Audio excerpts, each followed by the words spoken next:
Il était une fois une prairie joyeuse, avec beaucoup de jolies fleurs et de grands arbres. Un petit lapin blanc y vivait. Le lapin avait de douces oreilles grises et portait un mignon gilet bleu que sa grand-mère avait fait. Il aimait sautiller partout et jouer avec ses amis. Près de la prairie, sous le plus grand arbre, vivait un gros loup gris. Ce loup n'était pas effrayant du tout. Il aimait seulement dormir et dormir et dormir. Tous les animaux l'appelaient le loup endormi. Quand l'hiver arriva, le loup endormi entra dans sa maison douillette sous l'arbre. Il se roula en boule comme une grosse pelote toute douce et commença à dormir. Mais oh là là, il ronflait si fort. Ces bruits de ronflement très forts résonnèrent dans toute la prairie. Le pauvre petit lapin ne pouvait pas dormir du tout.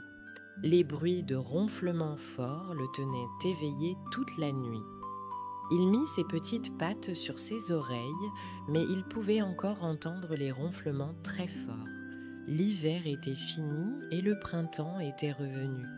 De jolies fleurs commencèrent à pousser partout. Mais le loup endormi dormait encore et ronflait encore.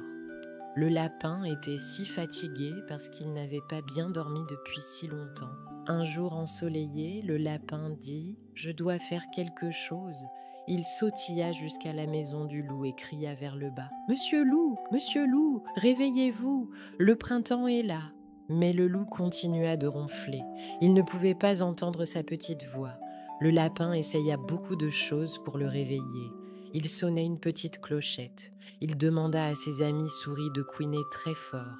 Il fit même rouler des noix dans sa maison. Mais rien ne marcha.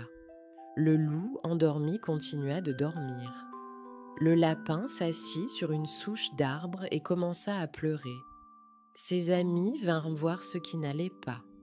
Il y avait un écureuil, un tamia et beaucoup de petites souris. « Qu'est-ce qui ne va pas, petit lapin ?» demanda l'écureuil. « Je ne peux pas dormir parce que le loup ronfle si fort, » dit le lapin. « J'ai tout essayé, mais ma voix est trop petite pour le réveiller. » Tous les animaux réfléchirent et réfléchirent. Puis le tamia eut une excellente idée. Et l'aigle doré qui vit tout là-haut sur la montagne. Elle a la voix la plus forte de toute la forêt. Peut-être qu'elle peut réveiller le loup. Le lapin se sentit heureux et effrayé en même temps. L'aigle doré était très grand et très fier. Est-ce qu'il aiderait un petit lapin ? Le lapin fut courageux et décida d'essayer. Il sauta et grimpa très haut sur la montagne. C'était un très très long chemin jusqu'au sommet. Finalement, il trouva l'aigle doré assis sur une branche. Les plumes de l'aigle étaient si brillantes et dorées. Le grand aigle regarda vers le bas le petit lapin. « Que fais-tu là-haut, petit lapin ?» demanda-t-elle. Le cœur du lapin battait vite, mais il était courageux. « Aigle doré, j'ai besoin d'aide. Il y a un loup qui ronfle si fort que personne ne peut dormir. Peux-tu, s'il te plaît, aider à le réveiller avec ta voix forte ?» L'aigle doré gonfla sa poitrine. « Je suis la patronne de tout le ciel. Pourquoi devrais-je aider avec tes petits problèmes? Je suis trop importante pour ça. » L'aigle s'envola et laissa le pauvre lapin tout seul sur la montagne. Le lapin se sentit très triste et commença à marcher vers la maison. Alors qu'il descendait la montagne, le lapin entendit des bruits étranges. Il suivit les bruits et trouva l'aigle doré.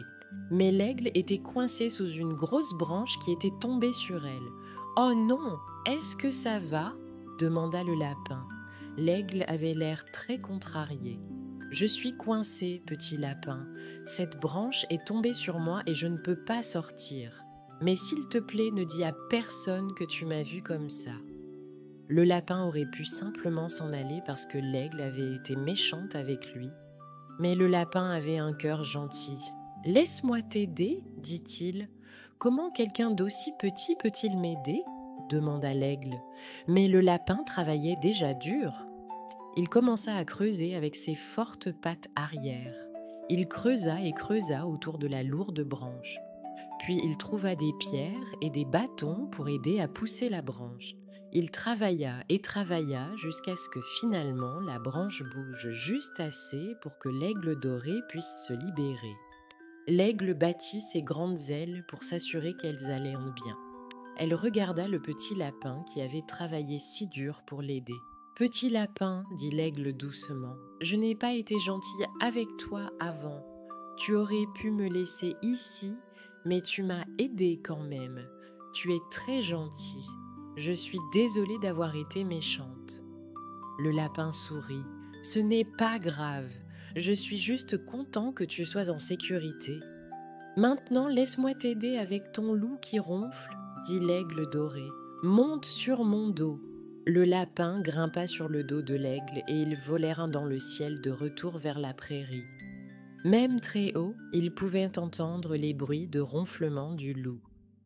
L'aigle doré prit la plus grande respiration de tous les temps et fit le bruit le plus fort que quiconque ait jamais entendu. Son cri était si fort qu'il fit trembler toute la forêt. Le bruit fort descendit dans la maison du loup et le réveilla finalement. Il sortit en titubant, se frottant les yeux et ayant l'air très confus. « Qu'est-ce qui s'est passé? Qu'est-ce qui se passe? Est-ce que j'ai dormi trop longtemps ?» demanda le loup endormi avec un grand bâillement. Tous les animaux de la forêt regardaient et riaient du loup amusant qui avait dormi si longtemps qu'il avait oublié quelle heure il était. Le lapin sauta vers le bas et sourit au loup. « Bonjour, monsieur loup, le printemps est là et nous sommes si contents que tu sois réveillé. » Le loup regarda toutes les jolies fleurs. « Oh là là, j'ai vraiment dormi très longtemps.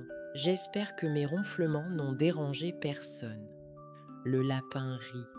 « Juste un petit peu, mais tout va bien maintenant. » À partir de ce jour, l'aigle doré et le lapin devinrent les meilleurs amis. L'aigle apprit que les petits animaux peuvent avoir de grands cœurs et des idées intelligentes. Le lapin apprit que parfois, les gens méchants ont juste besoin que quelqu'un soit gentil avec eux.